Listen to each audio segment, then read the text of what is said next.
¿No te parece inevitable que una pequeña parte de capitalización, cuenta individual, va a ser inevitable en los sistemas de pensiones de reparto para aligerar el impacto del envejecimiento poblacional? No, no.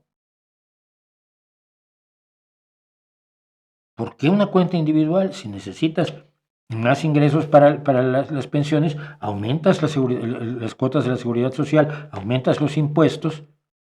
Además, el envejecimiento poblacional no nuevamente se está viendo como algo aislado. El envejecimiento poblacional tiene como sustituto, re- como renovación, como repuesto, sí. La reposición es por la vía de la inmigración. En Europa está ocurriendo así, les guste o no. Europa necesita a los inmigrantes para que los chicos de hoy puedan tener esperanzas de una pensión.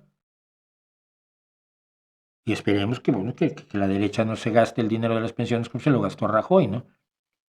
Que había una reserva de un capital cuantioso de pensiones que Rajoy utilizó para otras cosas.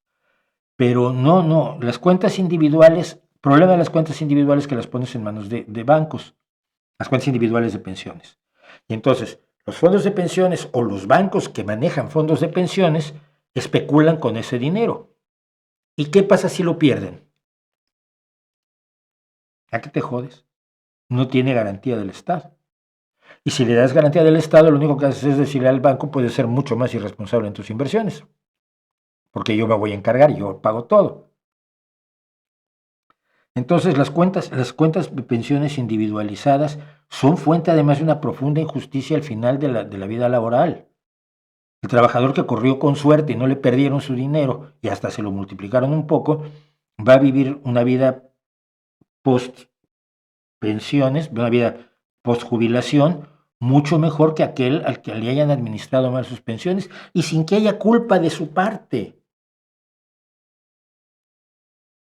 Y esto se está viendo en México con la barbaridad de la privatización de las pensiones que hizo Salinas, que la gente ahora no tiene que cobrar, no tiene pensiones que cobrar.